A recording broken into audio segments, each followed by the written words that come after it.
Tunaingia vijijini, mijini na hata jijini kukuletea taarifa mchana kutwa. Usiku tunaketi kitako, tunadadavua tukichanganua taarifa na makala muhimu yanayokuhusu wewe na familia yako. Ungana na Bernard Ngozi kwenye Open Forum Political Show kuanzia saa 4 usiku hadi dakika zake kila siku ya wiki kwenye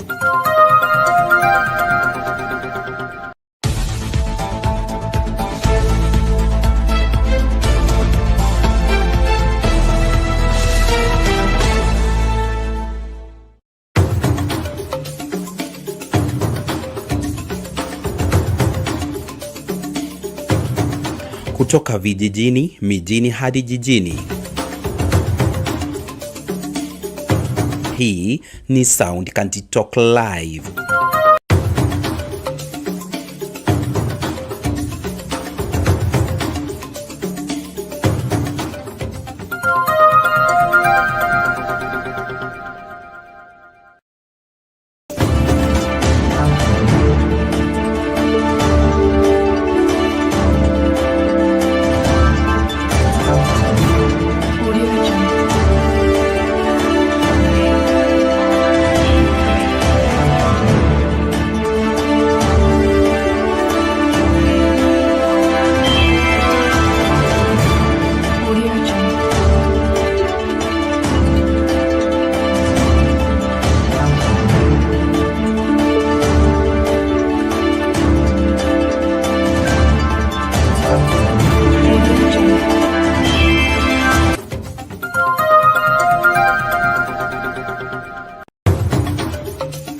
Tunaingia vijijini, mijini na hata jijini kukuletea taarifa mchana kutwa. Usiku tunaketi kitako, tunadadavua tukichanganua taarifa na makala muhimu yanayokuhusu wewe na familia yako. Ungana na Bernard Ngozi kwenye Open Forum Political Show kuanzia saa 4 usiku hadi dakika zake kila siku ya wiki kwenye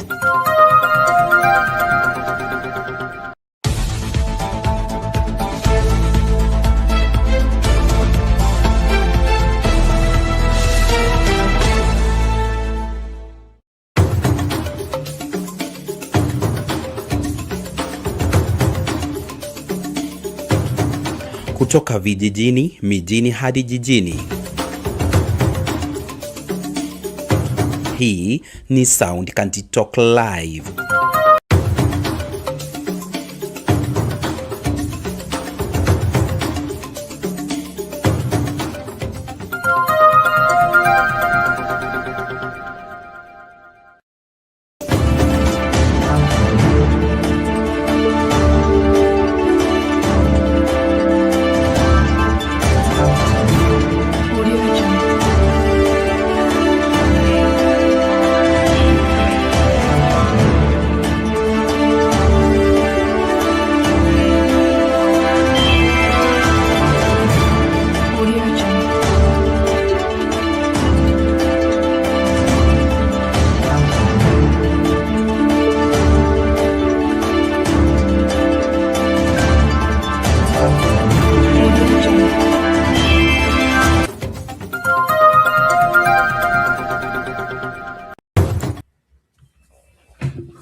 Welcome, ladies and gentlemen. Thank you so much for making time to join us. This is Sound Candy Talk, Open Forum Political Discussion Show, the show that gives you an opportunity to air what you feel and think about the latest development on our political front.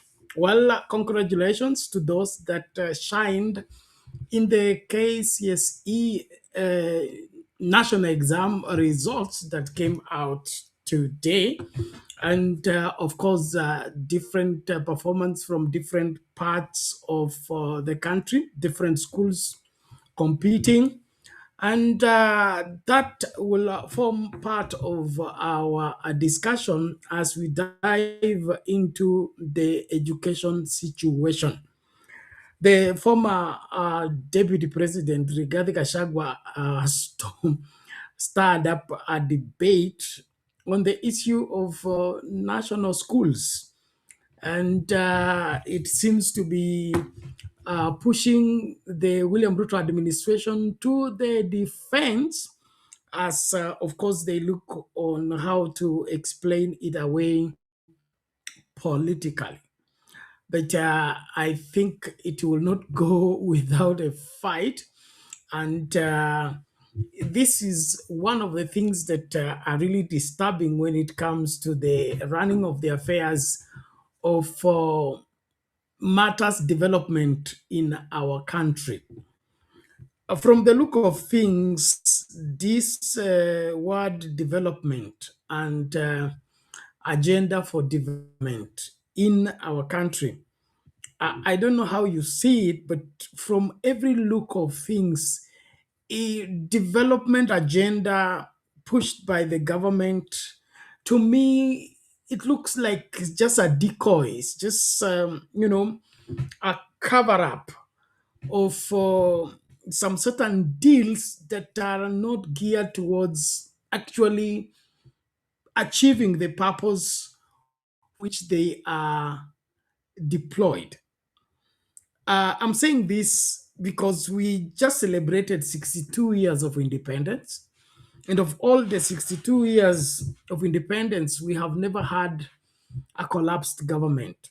There is no time when we did not have a government. All the 62 years have had an active government, cabinets, and everything functioning. And one of the things that was key, even at independence, was education. So I'm asking questions. After 62 years, would we still be having a war over schools and uh, children being allocated in different schools, and it becomes a crisis?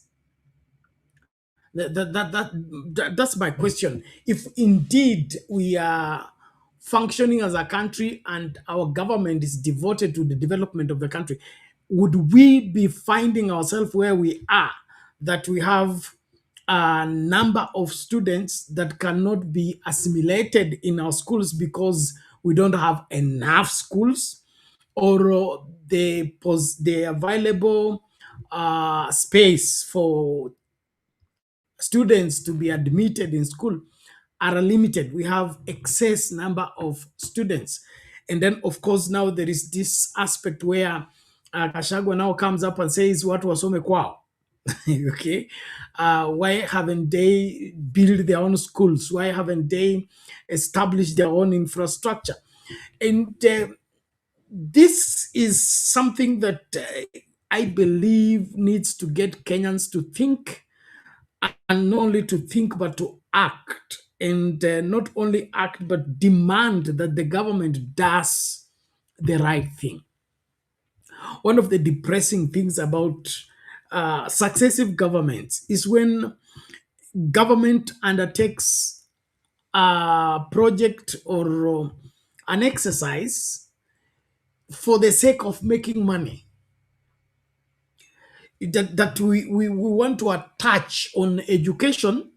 How much kill can you make from printing examination? How much kill can you make from printing textbooks? How much kill can you make from building classrooms? How much kill can you make in distributing stationary? And so we've become a government of deals other than service and proper development in anticipation of the upcoming population, in preparing them for life. And if we don't turn around, I have a feeling we may just reach a place where we can't go on anymore. And so, what is rising right now as a debate about school allocations is something that needs to get Kenyans to talk. Let's not play games with this. I remember when Moi was exiting, That statement has lived with me all along. Mzee Moi once said, kama hamtaki kujenga shule, muache kuzaa. Kama hamtaegeza katika shule, kama hamtaki kujenga shule, muache kuzaa. Now, that is something that I believe we need to pay close attention to. Because the greatest gifting and the greatest empowerment for any people anywhere on the world is their education. Now, why should we meddle with education when we know it's the greatest equalizer and is the greatest asset in terms of empowering people for the future? Why would we open ourselves to reach a place where we want now to play politics with education? We want to make a kill with education, that the gains you make in terms of cash is now a priority other than the quality of education and, of course, the environment for education and things like that. So I really would want to invite your input on this, but it's really depressing when you hear the exchanges that are taking place, all of it in the pretext of trying to explain what has gone wrong with our education. And then, of course, tribalizing it to make it look bad. But in my opinion, this is a crisis we have created for ourselves. It is almost self-inflicted, and I trust we find a solution to it, which I believe can only come when we take a responsibility. I want us to listen to what Ruto said today about the same issue, and then we come back to open more about what's cooking. Well, let's hear this out first.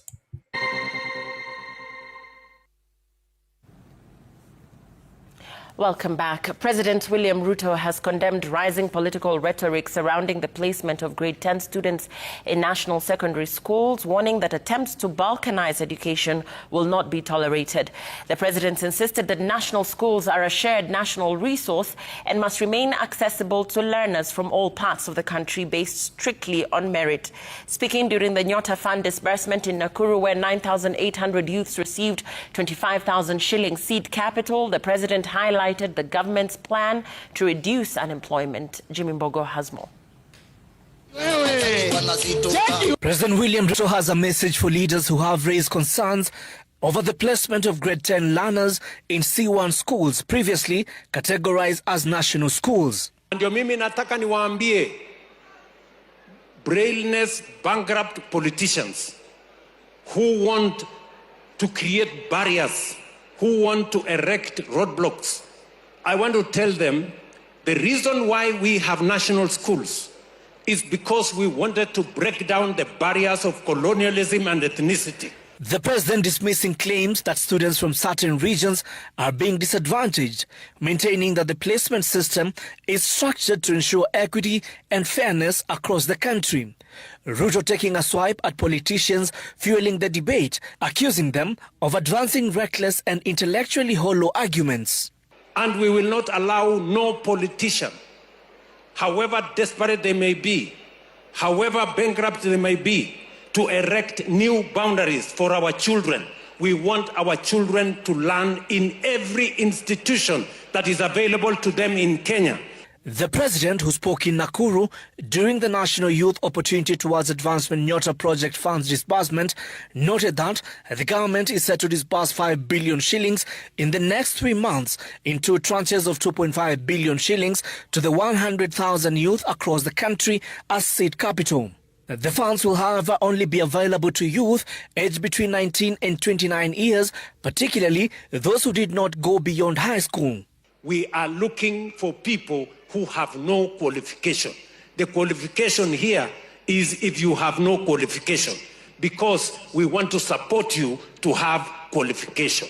Wiki tatu inayokuja tutakuwa tumepatiana 2.5 billion shillings to deserving young people in Kenya, 100,000 of them.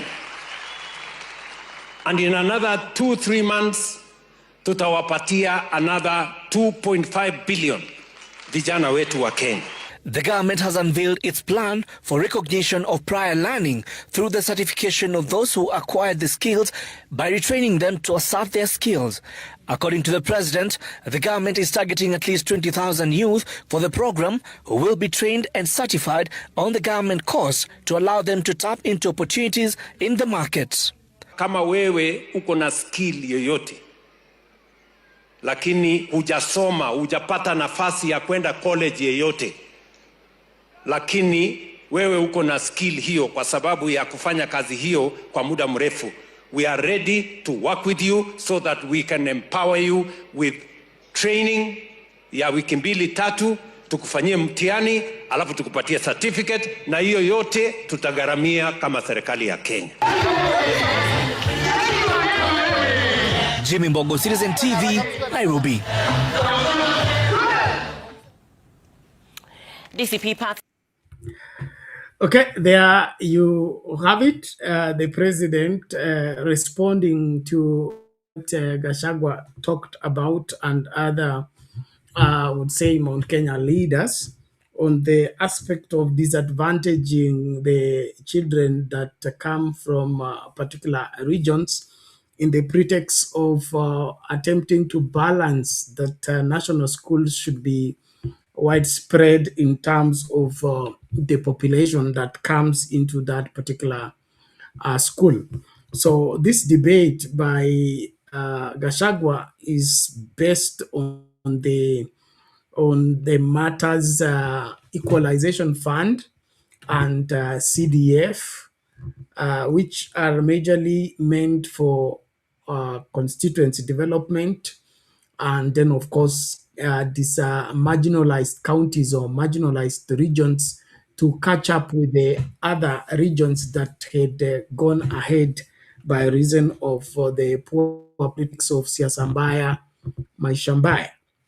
And so Gachagua argues out and says, we have had CDF all along, and the equalization fund has been in existence for the past 13 plus years. He said, why is it that the national schools are still few and are still in certain section of the country, and other parts of the country don't have those national schools? And so because of that, the population and the demand of those spots in the national schools becomes very high, and therefore the children that are performed well, they are bright, they are supposed to be in national schools, miss out on the getting a slot in those national schools because of the quota system, where there has to be what is called, I think, regional balancing or something like that.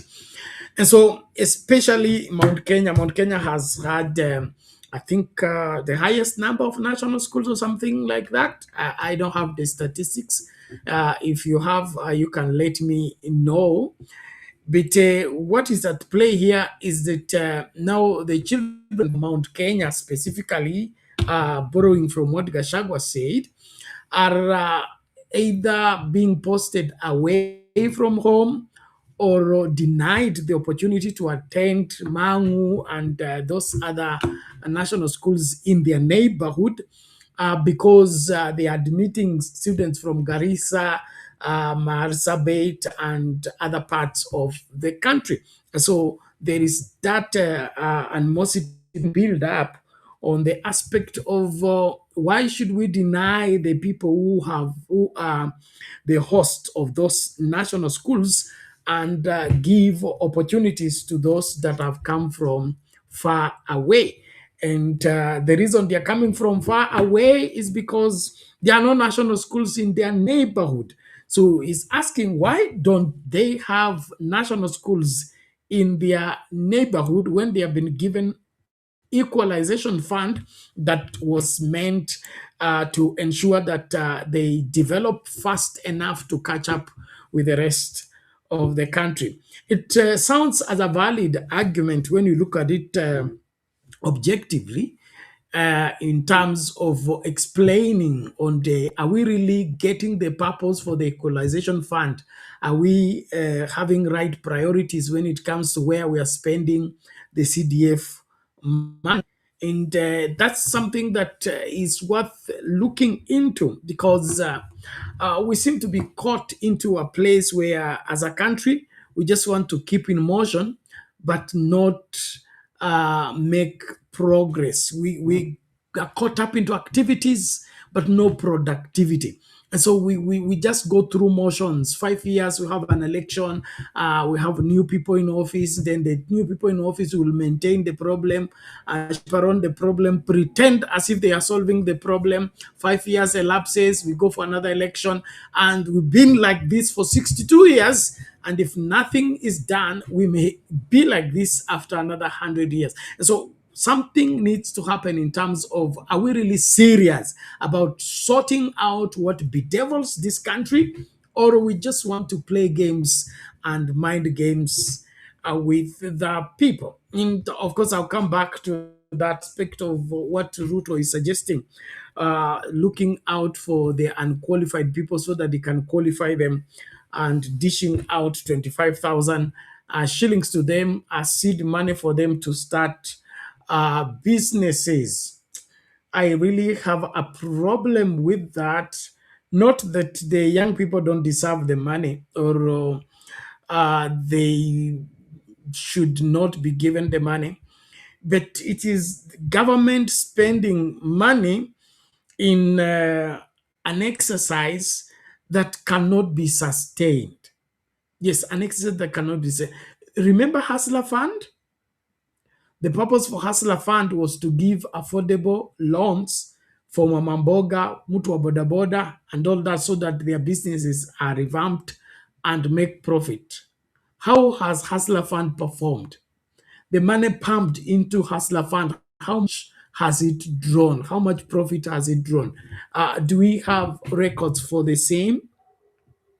And now, before dust now settles on Hustler Fund, we have come up with another fund of now giving out grants. Grants are money you don't get back. Grants are not loans. It's free money you're given out. And so this free money that is given out for me to go and sit and think of a business I can do. And, most of the businesses that are started never make it to their next birthday. So how do you run the country or develop the country with that kind of thinking, with that kind of approach? In my opinion, this is multiplying poverty and, just creating more crises as we go. I don't see much out of this. Free money is just free money, and it will soon be gone. And so the William Ruto approach towards reviving the economy of this country is wanting with every sense of the word wanting, except you have just refused to see what is wrong with the same. Let's listen now to what Gachagua said about the whole scenario of school allocation. Then we come back to look into something else. Please, if you're able to get us, invite somebody. Let's watch the show together. And then, of course, your point you can put in the comment section. We'll be able to voice them out and let the whole world hear what you think about the whole scenario. Here is Gachagua on matters school and allocations. And the national debate over the placement of learners into Kenya's top secondary schools has once again taken center stage, following renewed remarks by former Deputy President Rigathi Gachagua.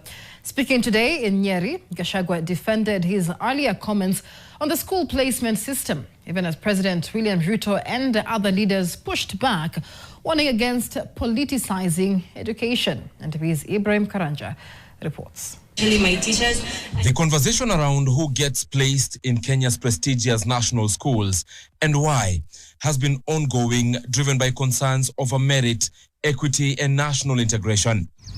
We are Friday in Nyeri, former Deputy President Rigathi Gachagua addressed the matter once again, standing by his position that learners, particularly those living near established national schools, are disadvantaged during placement, despite posting strong examination results. There must be fairness in the placement of children in national schools.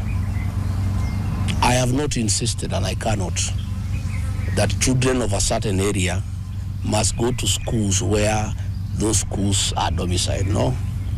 What I'm saying is, where the schools are domiciled, children from that area who qualify to go to those schools must be given an opportunity. Gachagua argues that while national schools are meant to serve the entire country, the current placement process has left high-performing local learners feeling sidelined, fueling frustration among parents and leaders in the region. He insists his position is about fairness and not exclusion. However, the remarks have drawn strong criticism. The reason why we have national schools is because we wanted to break down the barriers of colonialism and ethnicity. And we will not allow no politician, however desperate they may be, however bankrupt they may be, to erect new boundaries for our children. We want our children to learn in every institution that is available to them in Kenya. Especially our national schools must have access to all the children of Kenya equally. President Ruto rejected Gachagua's assertions, reiterating that placement into senior schools is merit-based, automated, and guided by national integration principles. The president warned leaders against turning education into a political battleground, saying all children, regardless of region, have an equal right to attend national schools. We will not allow anybody, however insane, however mad, however desperate, however tribal they may be, to balkanize our children. Our children will go to school because we are one indivisible nation called Kenya. The placement of our children has been centralized at Jogoo House, which has brought in corruption. Because the bureaucrats sitting at Jogoo House have no capacity to know how to place kids. That is why we have a crisis where kids have been placed in a day school 300 kilometers away from their homes. How do people expect these children to go about their lives? Several leaders and education stakeholders have also weighed in, accusing Gachagua of reopening ethnic fault lines and undermining the purpose of national schools, which were designed to bring learners from different backgrounds together. Others have backed the former deputy president, saying his remarks are valid and not tribal.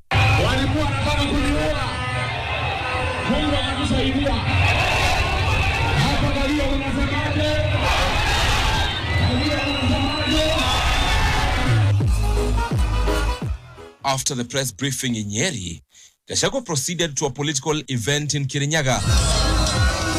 Upon reaching Sagana, his motorcade was pelted with stones, with several cars damaged. Donning a bulletproof vest, Gachagua alleged that police officers who blocked him were on an assignment to harm him. Ibrahim Karanja, NTV. And the national debate over the Okay, there you have it. Gachagua, his take on the issue of children being allocated in different schools.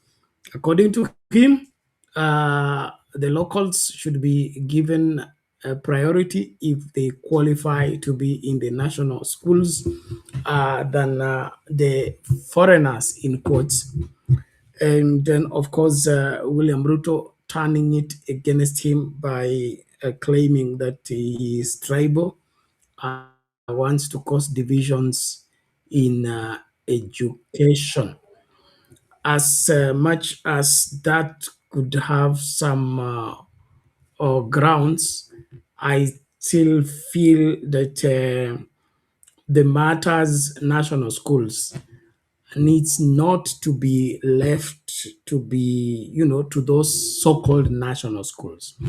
The development of the country needs to be systematic, needs to be objective, and of course, geared towards solving important problem. Meaning that as at now, at 62 years of independence, we should not in any way be fighting over position or places in schools. We should be having schools everywhere, and children will not be needing to travel 500 kilometers, travel 400 kilometers to go to school. There's no need for that. And that can only work when we have a working government that is forward thinking and sorting out problems before they arise. These national schools we are fighting for, most of them are either on your build or, the initial stages of the independent Kenya that invested enough in education is what brought about these national schools. Why haven't we added more schools? For example, now children being admitted as early as standard 1, they have a number that is able to tell, the government is able to tell how many children do we have in Garissa, how many children do we have in Marsabit, how many children we have in Kakamega, how many children we have in Migori, Kisii, Kilifi, everywhere. Kwale, they are able to tell. Now, these kids, after they are born, they are taken to nursery school or wherever in the pre-primary school classes. All that information is with the government. And the government knows that by the time this, in the next 5 or 7 years, they will be needing a place in a secondary school. Now, before that time arrives, the government is able to provide that secondary school that is sufficient to accommodate the population because they are aware how many are sitting for the exam, how many are going to qualify, and where will they be taken. But this aspect of us scrambling for what we found, because we've been in the office for 10 years, we've been in the office for 20 years, but we never sat down to think that this is going to happen, and it may become a crisis if we don't solve it before it arises. So my argument here is, do we ever think ahead as a government? What is that we are solving before it arises? What makes us fit to be called a government is when we are able to solve things before they become a problem. And so this exchange, Gachagua and Ruto, to me is still a manifestation of irresponsibility. A manifestation of irresponsibility. Ruto is known for blaming others who have been in power for long and did nothing. And what he fails to tell us is that he has been a deputy president for 10 years. Okay? He should tell us what he did when he was deputy president for 10 years so that we do the records clearly and, his argument to be valid. What policies did he bring about? What changes did he bring about? What did he establish that we can say Deputy President William Ruto did this and this and this?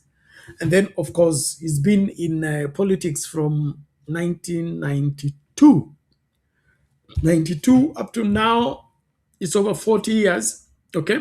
So the difference between Kalonzo Musyoka being in parliament and being in politics and William Ruto could be just 5 years. Yes, maybe 5 years, 4 years, thereabout.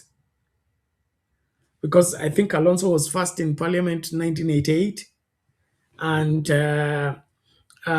William Ruto 92.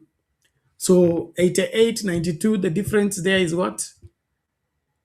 Around 5 years about. So what we are faced with here is are people who don't want to shoulder the responsibility. They just want to engage Kenyans in a futile debates that have no head or tail. And this is our unmaking. This is our unmaking. And for this, I believe we need as a people to resist this temptation of appearing busy when we are doing nothing, making noise when we are not delivering what we should deliver. In my opinion, Kenya as at now should not be having problem with healthcare service, should not be having any problem with education. We should not at all. That should be a thing of the past. Every 5 years, we should have more than double the number of schools in terms of capacity, in terms of quality, all over the country, so that children are spoiled for choices. But this scrambling for a school you found already built, already established, you have added nothing there. And you now want to fight that certain people have to be in certain places for these reasons. At times, I'm tempted to say we don't have a functioning government. It's obvious we don't have a functioning government. What we have is an arrangement of convenient people who wants to preside over our plight by making a kill in their pretext of wanting to help us. Because a functioning government doesn't work the way Ruto is working, doesn't work the way things are happening. If that scenario that Gachagua is explaining is anything to go by, we're in a collapsed government that a student is sent to a boarding school 300 kilometers, to a day school 300 kilometers away. So how does that even happen? And so to me, we have a long way to go. We need a country that can be predictable.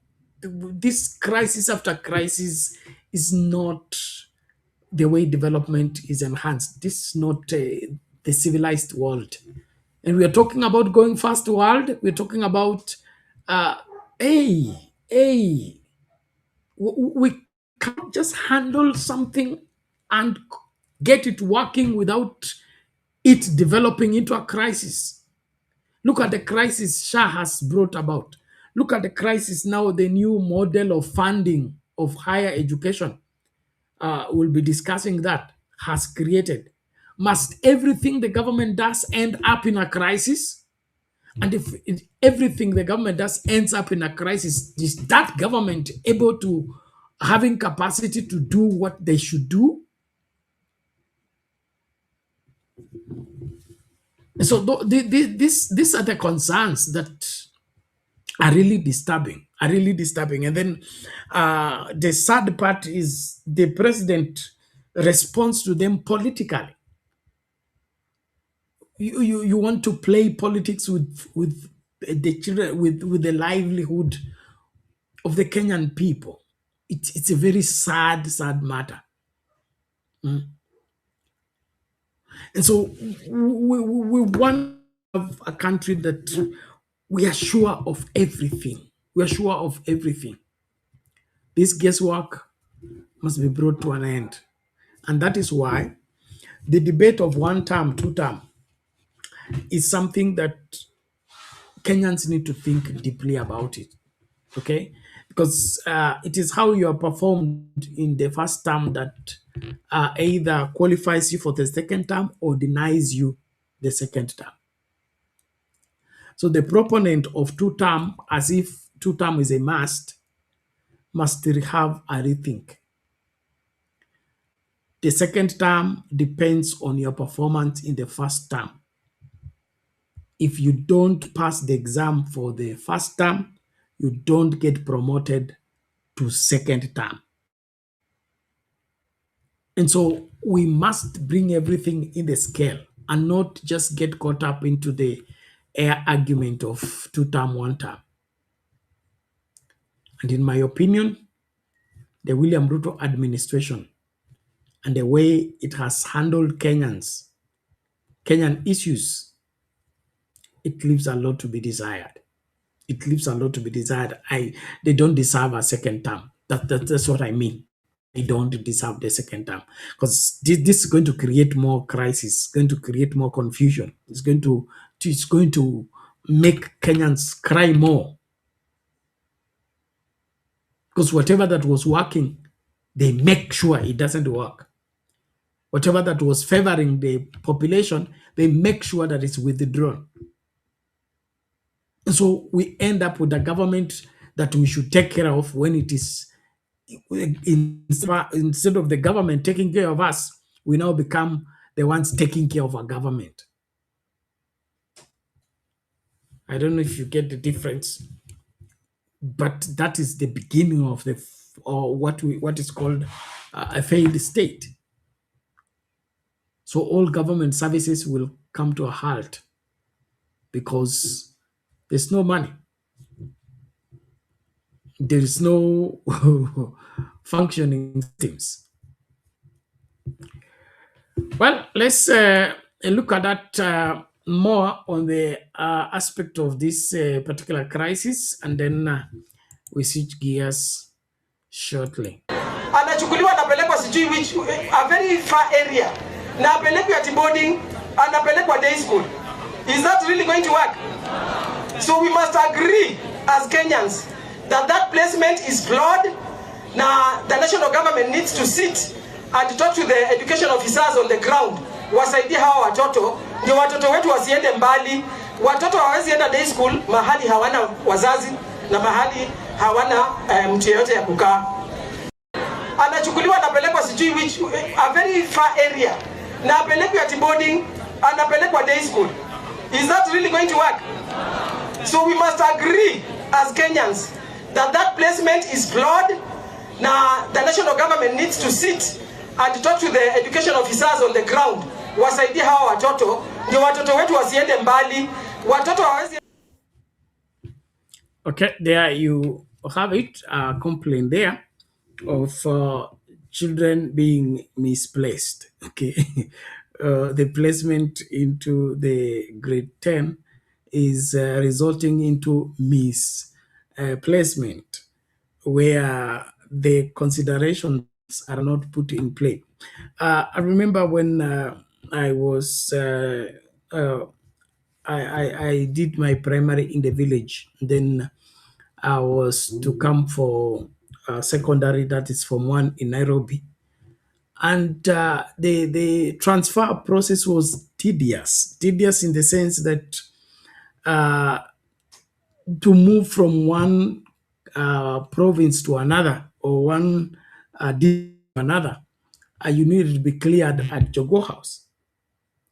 And so it wasn't just the agreement with the principal or like that, meaning it was known that index number so and so that was to go to Chavakali High School has not gone to Chavakali High School, so that position in Chavakali High School can be given to someone else. And then he has come to Nairobi, he has taken another place that had belonged to another person. And so the Ministry of Education was on top of matters, and children were not loitering around anyhow. And then also the callings and the distribution of the students in various schools, it had a human touch to it. A human touch to it, meaning the teachers, the principals that were running the program are the teachers. They know that we want to allocate this. These children are coming from this county, this sub-county, and the schools in those sub-counties or of that county are so and so. They have a capacity of so and so they can accommodate so and so number of students. But now it just that the William Ruto administration has subjected that process to be done by machine, AI, okay, computer. And it is the computer that is now throwing the students all over. Now, why should you allow that to happen when you know that AI doesn't know that Kericho Day is not in Cliffy?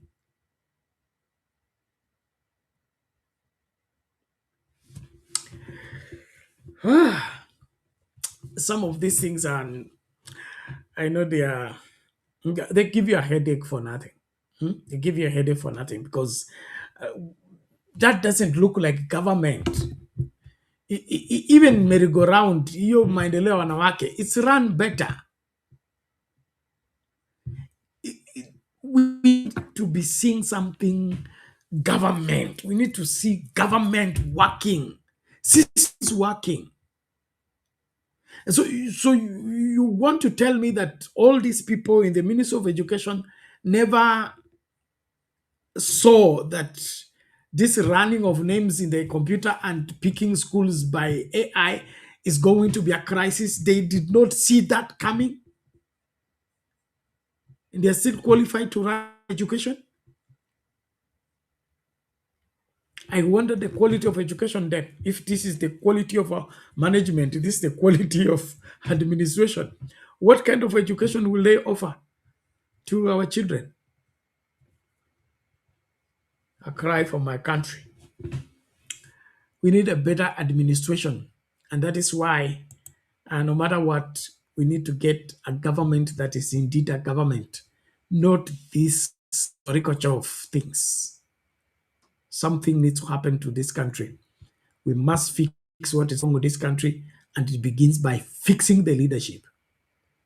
And so the debate of 1 term, 2 term needs to be changed. We need to get to the nitty-gritty. What have you done that makes you qualify for the 2nd term? What have you done that can Kenyans make you a 2-term president? That's a question Ruto needs to answer. Not for him to insult people that they don't have brains, that they don't have what. Let him answer. You can't be presiding over crisis and expecting us to add you more time to create for us more crisis. That, in my opinion, it's uncalled for. Well, the last one on education, before we get into the politics, there is, in fact, 2 more. Let's listen out to this first. Well, high schools across the country have posted impressive results in the just-released 2025 KCSE examinations. Moi High School Kabarak leads the pack with a mean score of 10.59, the highest nationally this year.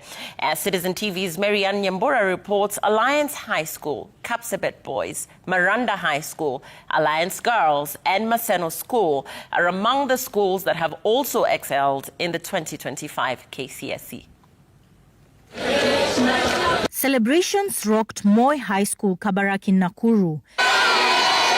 Just hours after Education Cabinet Secretary Julius Ogamba officially released the KCSE results, the school recorded a mean score of 10.59, up from 9.8 in 2024, the highest mean score in the school's history. We had a total of 406 students. We had plain A's, 82 of them, 150 A-.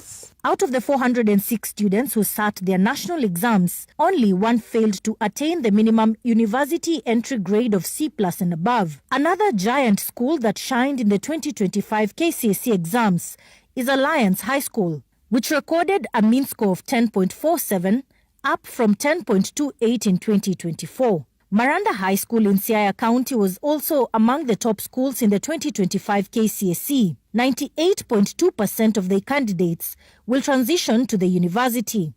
The school posted a mean score of 10.2.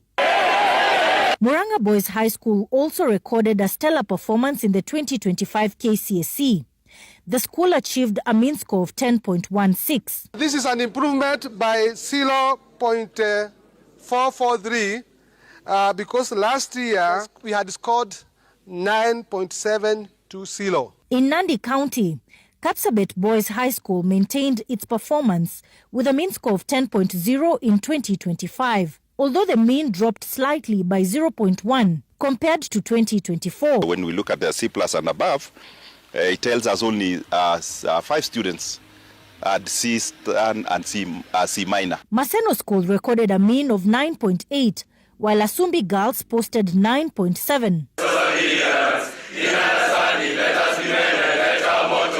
At Meru Boys High School, 99% of candidates are expected to join university after attaining the C+ minimum grade for university entry, the school achieving a mean score of 9.97. We end A plain 69, A minus 136. In Kisii and Nyamira counties, Nyakongo Boys High School and Kiage Tumaini School also delivered strong performances, recording mean scores of 9.79 and 9.82 respectively. All the students we had who did KCSE managed to get B minus and above. They started from grades of A, and the last student is a B minus. At Alliance Girls High School in Nairobi, students filled the assembly grounds to celebrate their improved 2025 KCSE mean score of 10.1. The school continues to produce some of the country's best girls. So A plain, they gave us our 58. A minus 179, B plus 149. Lenana School remains among the top performing institutions.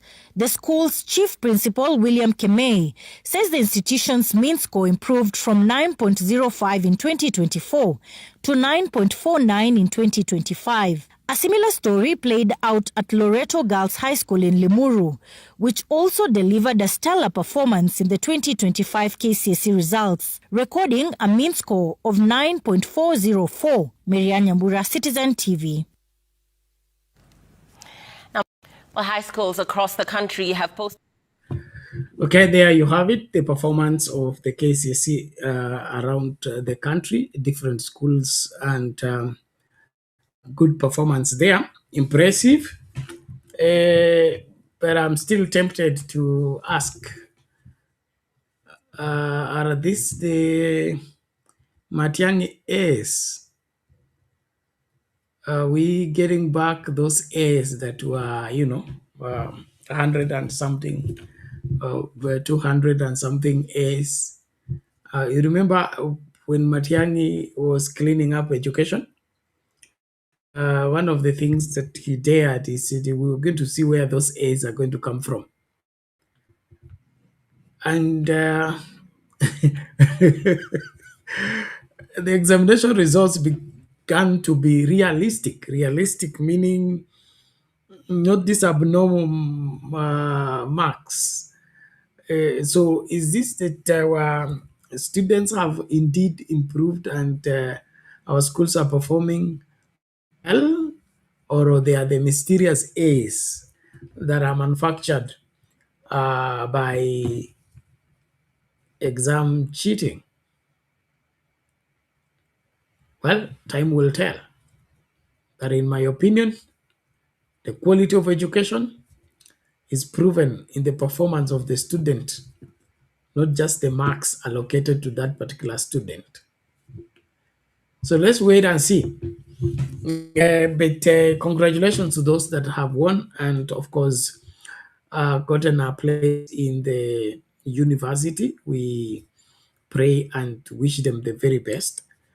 But I will still hold the education ministry responsible by how they are handling the issues of the students. Are not impressive at all. And we can't build a nation with that kind of unsystematic and planned way of running education. If anything, education needs to be more systematic, more programmed. It should be the most predictable aspect of government investment. And left for me, education should be getting the lion's share of the budget, because this is the engine that manufactures the human resource for the country, hence the progress of the country. And so we can't starve education and be expecting quality students to come from those compounds of institutional learning. And so let's wait and see. This is mysterious, but let's wait and see. Let's wait and see. I don't want to be the doubting Thomas, but I think as a country we have a long way to go. And of course, that brings us to the next crisis in the same fraternity of education, and that is the place for the university. The place for the university. There is already a crisis for funding the students that are already in the university, and now we have 227,000 now that have been added to that number. Will the Ruto administration be able to handle this addition? Let's hear it. Well, Kenya is facing an unprecedented surge in the number of students eligible for university admission. Results released today show that more than 270,000 candidates have attained a C+ and above, the highest number recorded in the last 8 years, and a sharp rise from last year's performance. But as the celebrations erupted in schools and homes across the country, the focus shifted from academic success to the cost of sustaining it. And with public sponsorship already under pressure and thousands more students expected to seek government support, the burden now moves squarely to the state and the decisions it will make to fund this growing university population. Here's NTV's Ashley Atieno with the details. Celebrations broke out across the country today as thousands of families received news that years of sacrifice had paid off. With the release of the KCSE results, more than 270,000 candidates attained a C+ and above, earning the chance to pursue university education, the highest number recorded in the last 8 years. For parents and students, this was more than a grade, rather a doorway to opportunity. Schools marked the milestone with pride, applause and relief. For instance, at Meru National School, celebrations followed an exceptional performance that saw 99% of candidates qualify for university admission. 69 students scored grade A, while 136 attained A-, pushing the school's mean score to 9.97, an improvement from 9.36 the previous year. I am saying our strength is teamwork. Our strength is dedication. Our strength is working as one team without any reservations. But beyond the celebration lies a defining question. For every student who has earned a university place, there is now the issue of who will finance that journey. This year's results pushed the national transition rate to 27%, up from 25% last year, translating to tens of thousands of additional students seeking government support. From a historical perspective, we have always noted that 90% of the students who get C+ and above are the ones who, again, ask for placement. 10% will not ask. They will either go for TVET colleges or go outside the country. They look at other pathways. So if you calculate from there, 90%, it means we'll be left with about 243,000 students. And then from the 243,000 students, we also expect 90% of those to apply for the loan. So in the next financial year, we expect that about 201,000 students will be able to, no, 219,000 students will be able to apply.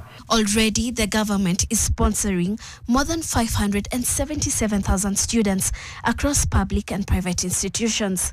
To meet rising demand, and according to the CEO of HELP, funding has steadily increased from 17 billion shillings in the 2022-2023 financial year to 32 billion, then 34 billion, and now 41 billion shillings in the current cycle. An additional 6 billion shillings is expected to be considered as the budget process continues. No one should be able to worry.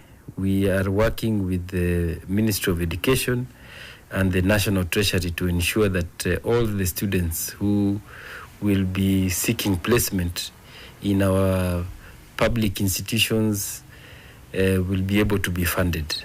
In the current financial year alone, HELP has funded 661,000 students, with 268,000 already receiving upkeep funds, amounting to 1.5 billion shillings. And as Kenya celebrates academic progress, the results have delivered a clear message to policymakers. How the government responds will determine whether this record-breaking success becomes a lasting investment or an unsustainable burden. Ashley Atieno, NTV.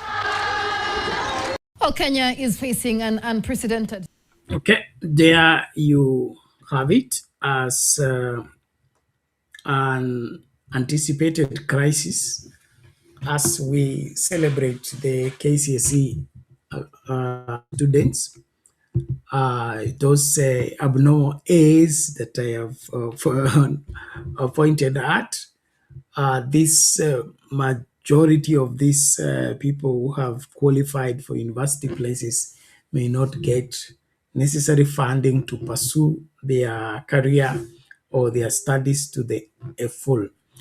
And listening to that guy there, in the aspect of ensuring that education is indeed an investment that the government values, you note that he's talking about 10% will go abroad, the other 10% will go to TVET, and then the other percent will go.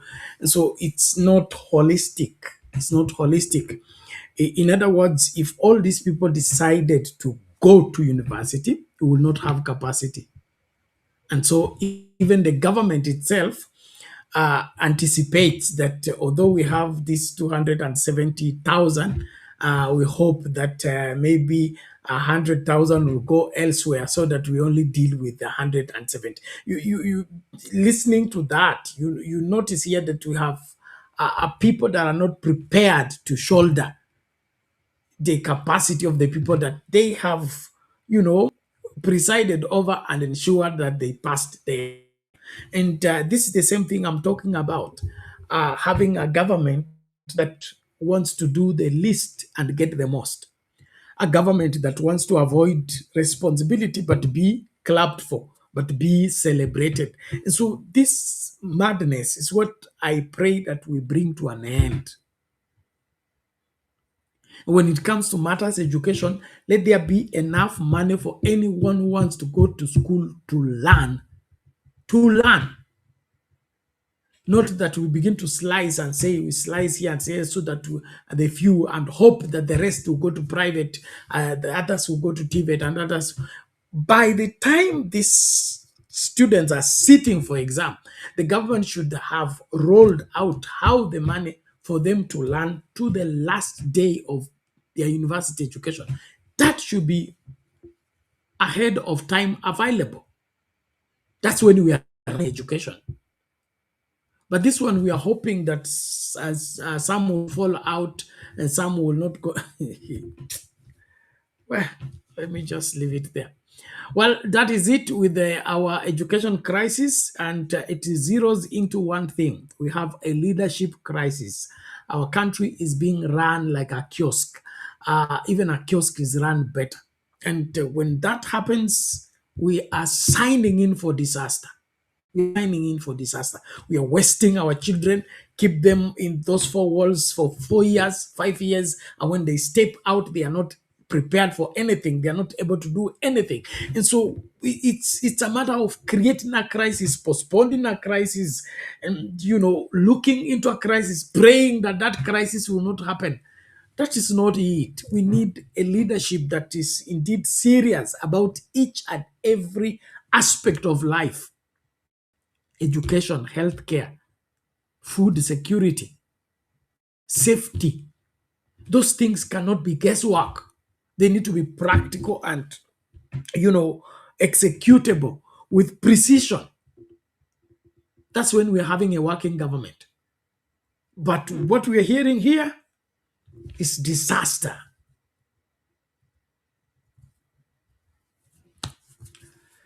It's terrible that at this point at this time and age, we're still functioning like Stone Age. It is unforgivable. It's unforgivable. I long for a Kenya that is indeed Kenya for all Kenyans, where no child misses to get quality education because of lack of school fees or lack of enough schools or enough institution. That should have been taken care of long time ago. When JM Kariuki was talking about a country of 10 millionaires and 10 million beggars, the population of Kenya was less than 10 million. We have grown from 10 million to now we are approaching 60. And we are scrambling for the infrastructure of 10 million. And then you want to tell us that we've been having functioning governments? They were functioning in what?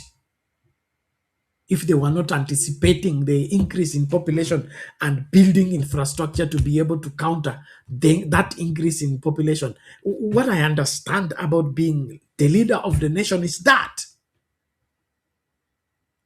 I'll be having 100,000 students. I should have enough classrooms for 100,000 students. I should have enough desk for 100,000 students. I should have enough teachers for 100,000 students. That is a government that is working. But this one that is hoping and wishing and all that, not for me. We deserve better and we need better. So tuachane tu na ujinga. Inji, we deserve better than this. And that is why the political decision you make on who you put in the seat of power is an important decision. Don't joke with it. It determines the kind of life you have. Kumbuka Mzee Moi, siasa mbaya, maisha mbaya. Haya, kwa hilo swala la siasa, naomba tukarejelee kwa hilo kwa kifupi tu, alafu tuanze kufungasha. Nashukuru wote ambao mnajiunga nasi. Tuko live kwa YouTube, TikTok, as well as Facebook. Now, there is, of course, the ODM crisis. We'll revisit that. But there are two things at play here.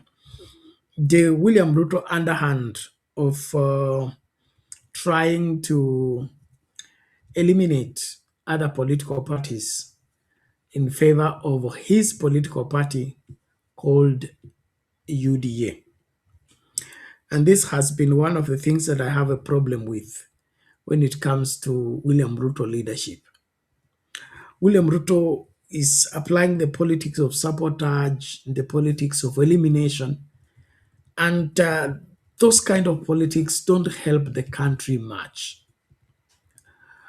Winning against your opponent because you took advantage of his weakness or you maneuvered and ensure he doesn't discover that you are finishing him. That's cheating. That's cheating. And so there is some undertones that are coming up right now about the moves that William Ruto is making. And one of it is that he goes for a handshake with Raila Odinga of ODM, But his aim is not the handshake and it's not the cooperation. His aim is how can he infiltrate ODM and dismantle it. Okay? And you see what's playing right now? It's on how to cut ODM to size, dismantle ODM, make it weak, make it a small party. That's what is at play. And so he's here smiling with Wanga, Oburu, and the rest of his sycophants in ODM. But behind, he has put up a machinery on how they can uproot ODM from their grassroots and replace them with UDA. The same thing is happening in Kakamega, and we had that same story going on in the Coast region, which are traditionally ODM stronghold. And so this relationship of friendship between William Ruto and other political parties is ill-conceived. Ill-conceived in the sense that Ruto is only wanting them not to be aggressive and then take advantage of that and dismantle their roots. And that doesn't develop our democracy, and it doesn't even show somebody that respects democracy or values competition. He really ran against himself like Mama Suluhu. He really wants to be left in the field alone and be the peacock as the rest dance around him. This is becoming out clear. And so why I bring up this is the recent revisit of Baringo. Remember, there was a handshake between him and Gideon Moi, and wherever a deal was cut so that Moi doesn't run for the by-election senatorial seat for Baringo. It appears that the Mois have seen what is indeed behind the handshake. It is not cooperation. It is not revamping and serving the country. It is actually replacing KANU zones with UDA, replacing ODM zones with UDA, replacing other regions that are known to be, followers of this political party by intensifying the onslaught on those political parties and adding the gains on UDA. I don't know whether that is the way politics is done, but you will tell me. President William Ruto today returned to Baringo County amid deepening uncertainty over his political marriage with KANU chairman Gideon Moi, a relationship that only months ago appeared sealed with a handshake at Kabarak and the collapse of a senatorial contest. The visit, his first since October, comes as KANU insiders accuse the president of reneging on key promises, raising questions about whether State House is now seeking to bypass the Moi family altogether and entrench UDA dominance in Baringo. Our reporter David Mudhoka takes a closer look at the politics beneath today's development tour. President William Ruto's return to Baringo Friday was wrapped in the language of development, but the politics of power, loyalty, and broken promises loomed large over the visit. This was Ruto's first trip back since October's symbolic stop at Kabarak, where he publicly embraced KANU chairman Gideon Moi and spoke of partnership under the broad-based government. Tumeongea na my brother Gideon Moi na tumekubaliana na yeye anisaidie tupange mambo ya taifa letu la Kenya. That visit quickly translated into political action as within days, Gideon Moi had controversially withdrawn from the Baringo senatorial by-election, clearing the path for a UDA candidate to win unopposed by KANU, a move widely read as the clearest sign yet that a deal had been struck.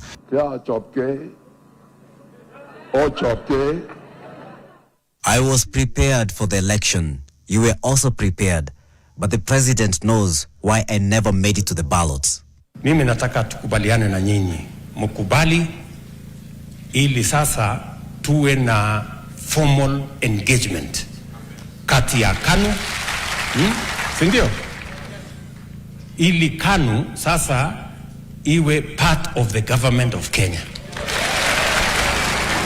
So mnajua tuko na serikali ya mapana na marefu. Inaitwa broad based. Sasa tupanue hii serikali, KANU ikuwe katikati yake, ndio tupange mambo ya Kenya pamoja. 3 months later, the alliance appears to be unraveling. Senior KANU officials now privately concede that the commitments which underpinned that withdrawal, ranging from senior government appointments to the settlement of long-standing financial claims, have yet to be honored. Friday's events only amplified those doubts. Notably, Gideon Moi was absent as President Ruto crisscrossed parts of Baringo, launching projects and making promises directly to residents, a move that may have signaled a shift in strategy from elite bargains to grassroots consolidation. Na nyinyi wanaume mbona mnakaa ati mnajifanya nyinyi innocent?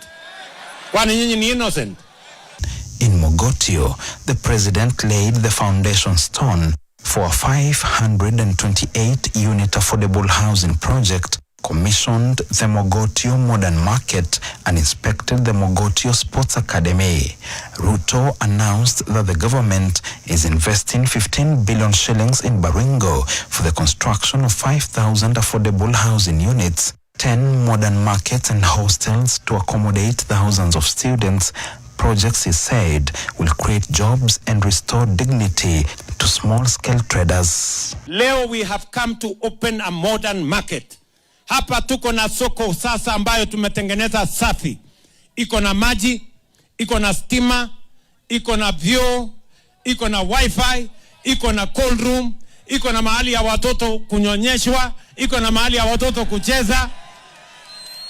Nyinyi mnanielewa? The president also launched the tamakin of the Sirwa to Kimmoron Road, part of a wider plan to upgrade more than 700 kilometers of roads across Baringo County, a project valued at over 39 billion shillings. Beyond infrastructure, Ruto leaned heavily into youth politics. At the Nakuru ASK showground, he launched the disbursement of over 240 million shillings in Nyota startup capital across Rift Valley counties, including Baringo, a constituency critical to any 2027 electoral calculus. Nearly 10,000 young people received an initial funding of 22,000 shillings, with 3,000 shillings in additional savings deposited into their NSSF accounts. Kuna mtu atakuambia, shilingi 50,000 ni pesa kidogo. Mimi nataka umuulize, kama 50 ni kidogo, si unipatie mingi kuliko 50? Vijana wangu kutoka Nakuru County, what I want to promise you, approach our Department of Trade. Mukishapata hizo pesa zenyu na mukianza hizo biashara zenyu, I will give you a waiver. Safari ya kufanya biashara imewekwa na serikali kikamilifu. Wewe kazi yako ni kuona ya kwamba ile biashara ambayo unafanya unaijua vizuri. Katiba ya Kenya Article 55 inazungumzia haki ya vijana wa taifa la Kenya, kwamba vijana wa taifa la Kenya wana haki pia kushikiliwa na tusiwaone kama laana katika taifa la Kenya. For KANU, however, the message from Friday's visit was unmistakable. With UDA firmly in control of the Baringo Senate seat and State House increasingly engaging voters directly, the Moi family's traditional role as kingmakers in the county appears to be shrinking. Whether this marks the quiet collapse of the Ruto-Moi pact or a tactical pause before fresh negotiations remains unclear. What is certain, though, is that Baringo is fast becoming a testing ground for President Ruto's broader strategy, which is building political dominance not through negotiated alliances, but through development-driven mobilization. And in a region that once defined KANU's grip on power, that shift could redraw the political map ahead of 2027. David Muthoka, NTV. President William Ruto today returned to Baringo County amid a deepening uncertainty. Okay, there you have it. You can see a well cleverly calculated moves that William Ruto is making in his attempt to pretend to be galvanizing the country and working with different political parties. But behind that, he's raiding those political parties and their control zones. That's where I can see dishonesty and, of course, seduction kind of distributing goodies so that you win the hearts and the minds of the people. This politics is the old KANU politics where you are bribed to be and do what you need to do. And this is what made the Moi economy to grind to a halt. And there was no money for infrastructure, there was no money for education, there was no money for healthcare. We had hospitals, there was no medicine in hospitals. All of you that grew up during Moi's time, you attest to what I am saying. If we will go forward, then we should run away from this backward politics of excusing dishonesty and or lies by calling them smartness and calling them cleverness. In my opinion, it is clear William Ruto does not intend to have a country where the politics is healthy and the politics is democratically sound. He wants some twisted kind of arrangement. He comes peacefully, but in that peace, he's still fighting you. So I think this is another revival of the war between the Rutos and now the Mois, having comfortably taken the the Senate seat in Baringo. He seems now to appear like he doesn't need Moi anymore, and he can do without Moi. That is the message that is being displayed there. And this is the same thing that we see playing at the coast, where Aisha Jumwa talks about tunataka chama chetu cha pwani kama wapwani, tujisimamie sisi kama wapwani. And so he wants the coast region to move away from ODM and join their coast party, and that is going to minimize and make ODM smaller.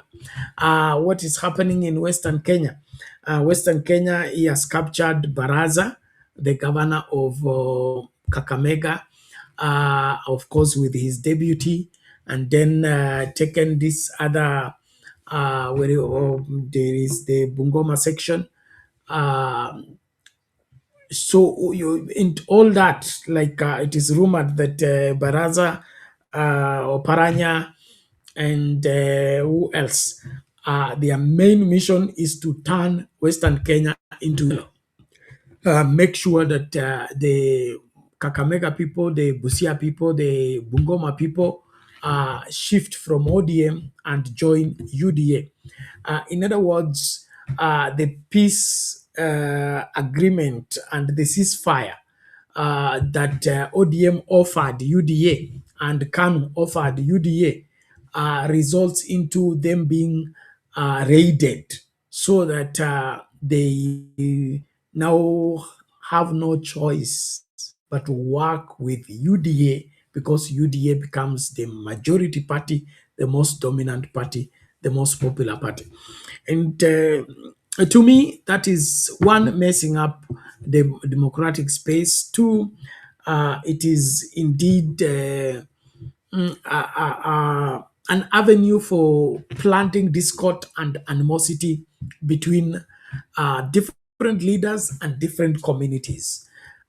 In my opinion, the William Ruto approach to leadership is not for the modern Kenya. It's not for the modern Kenya. And any person with their right senses can see that clearly.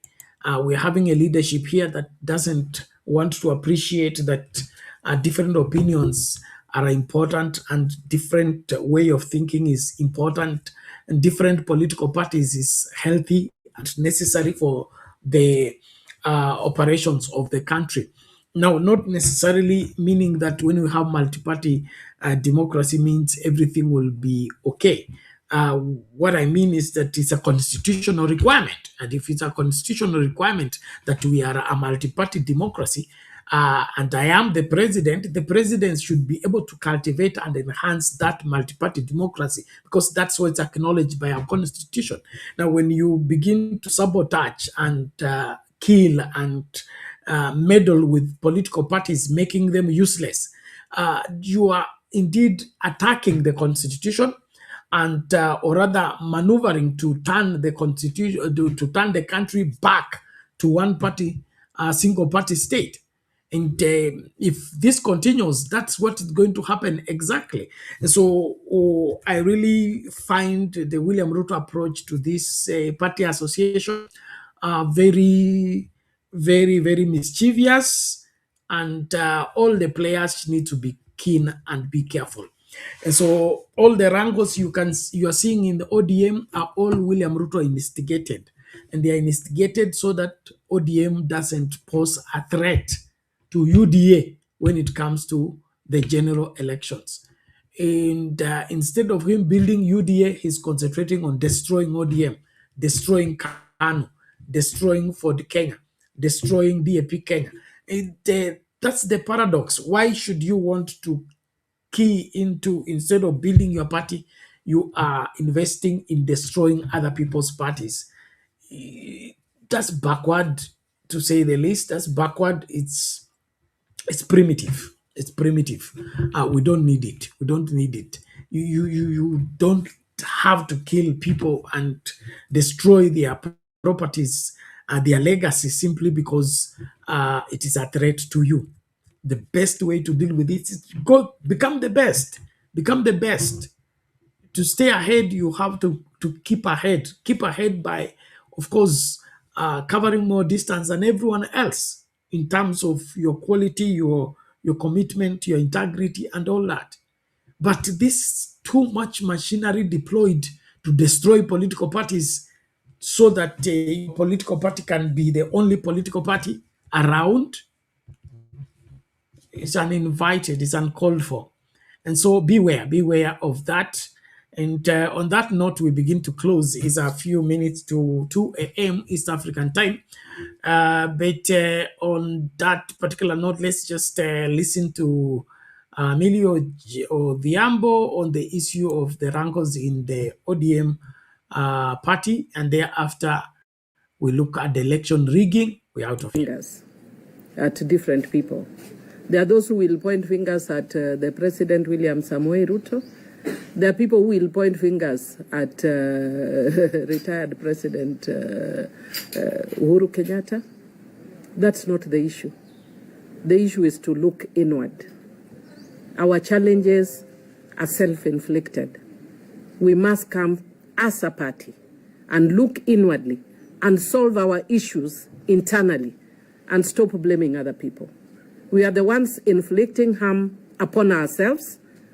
We are creating a lot of confusion with our membership. And in our statement, you notice that we have said that we are concerned about the curious emergence, concurrent and strategic emergence of small parties and entities in our hitherto strongholds. And in politics, there are no accidents or coincidences. So we are calling our party to be alert and be more inward looking and solve our issues through an internal spitting session, if need be. But the theatrics that we are doing here is not helpful, and it is unfortunate coming just 2 months after Baba has died Can we not at least honor Baba and the memory of Baba with some decorum, with some decency, and even giving, just giving credence to the legacy that he held of tolerance and unity as a party?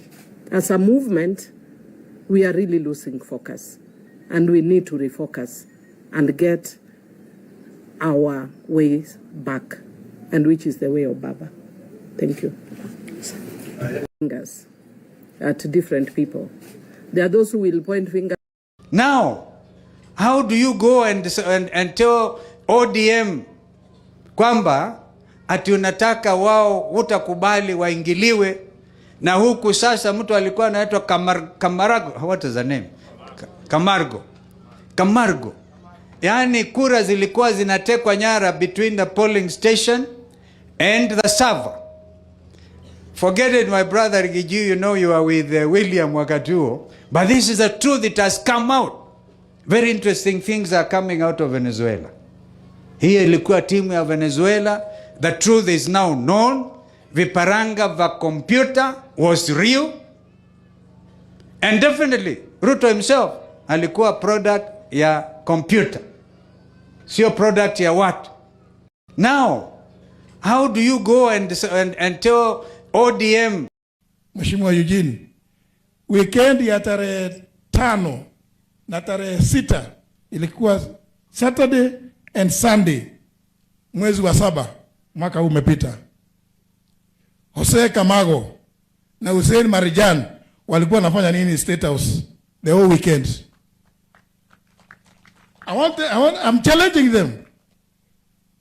Watuambie how Marijan na Jose Camargo ambaye ndiye mkubwa wa hiyo Smartmatic, na mnakumbuka aliposhikwa na ule DCI alikuweko Kinoti, walipelekwa kwa mtu anaitwa Abdullahi, na walikuwa na vifaa vya IBC documents. So it is very clear. Kile kitu inafanya William Ruto ashinda akitukana sisi, akisema huyu Rigiji, huyu Kalonzo, sisi toze hatuna akili, ni kwa sababu anafikiria vile yule commissioner ambaye ndiye local partner wa Smartmatic, na sasa huyo commissioner ni advisor wake. Tuongee ukweli, ule amemfanya advisor yake pale. Anafikiri sasa tayari ameshinda, amesema atafanya kazi, kila mtu atakuja atoe aoneshe ile kazi amefanya. William Ruto, wewe ndio uko kwa serikali. Mheshimiwa Eugene, weekend ya tarehe 5 na tarehe 6 ilikuwa Saturday and Okay, there you have it. Different leaders there giving their view about the politics and what is at play. And what you can see there clearly is that relationship with William Ruto and political parties is not a healthy one, and is not contributing towards our multi-party democracy constitution. And then, of course, Kalonzo there bringing up the rigging of the elections of 2022 in favor of William Ruto. And JB Muturi there giving an expose that the players, the people who presided over the rigging of the 2022 elections were spotted where? At the State House. They spent a weekend at the State House in July. And so from those, pieces, we can begin to see a pattern of preparation for rigging 2027 elections, because it appears that the Kenya Kwanza administration know that they will not be elected by Kenyans, know that they cannot win a free, fair, and credible election, and so they must put their machinery to try and deceive Kenyans by Kenyans queuing and vote for one person, and then the other person is declared a winner. And this is one place we must as well begin to fight to get out of, because this country will never progress as long as we have a president we didn't vote for, A governor we didn't vote for, a senator we didn't vote for, a member of parliament we didn't vote for, a member of county assembly we didn't vote for. They don't owe us anything because we didn't vote for them. And if they are products of computers and they whatever mixing up of facts, they owe their allegiance to the computer. They owe their allegiance to the people who crafted the rigging machinery. And that is why, maybe, probably, the reason why members of parliament don't care about us anymore. They don't care about us anymore. You saw the way they handled the finance bill 2024 after the outcry, Kenyans demonstrating and saying no to the finance bill. They went and passed it. Why would they pass it if they are indeed our product? They went to parliament by our voting. They will listen to us if we voted for them. And now that they have an in-between machinery that can make them win without them being voted for, can make them members of parliament without them being ratified by Kenyans, that is why they are numb when it comes to the outcry of the Kenyan people. And so a time has come that as a country, we must begin to tell ourselves the truth. We will not have free, fair, credible elections as long as we let what is going on to continue. And William Ruto is not planning to leave office 2027, all of it in the pretext that he is able to put up a machinery to do what? Rig himself back. So Wakenya, mtakubali haya yaendelee ama kuna nini? Lazima tuchague cha kufanya. Lakini kwangu mimi, the more we lie and rig and have a false president, a false member of parliament, a false governor, the worse we are making this country to be. The bad image we are creating, the bad manners we are transferring to our children. And so the consequences of our falsehoods and our lies and our rigging and our cheating is not ending with us. It's sowing seed that will affect the coming generations. And that is one place I want to call us to. Because some of us, we tend to think that William Ruto peke yake ndio muongo ama masuala kama hayo. Sitaki kufungua hiyo new chapter, muda wangu umeyoma, napaswa kuondoka. Lakini kile ninachosema ni kwamba kuiba urais, kuiba ugavana, kuiba useneta, kuiba ubunge ama MCA, kuna kufanya mwizi mara ya kwanza, na kuna kufanya mtu ambaye sio mwaminifu. Hawezi kuaminika na hawezi kutegemewa. Na kama wewe ndio unasimamia rasilimali, basi wizi itakuwa normal. And so for us to get this country working, we must bring the country back to the rule of law and everybody to be equal in the eye of the law. And the elections should be conducted for them to indeed get the right choice of the people of Kenya, not for elections to be formality. Because Hussein Marijan and Jose Camarigo, it is elections as a formality. Elections as a formality. There's nothing. You can queue, you can vote whatever you want to vote. We'll declare the person we want. We are destroying the same things we are building. We are destroying the same institutions we are building. It's evil. So why should we now? You saw the budget requested by the IEBC. I think it was 62 billion to conduct an election. Last election was 42. Now it has gone up by 20. It's now 62. So we invest 62 billion in an election, and that election becomes a formality. A charade that has no significance. No. This country deserves better. And so I pray that God will intervene in this matter. For once, we need a president we have elected. We need MCS we have elected. We need members of parliament we have elected. Vifaranga vya computer viishe. Tukue na nchi ambayo tunajivunia kwamba huyo ni wangu, nilimpigia kura, sio yule ambaye alitengenezwa na Venezuela.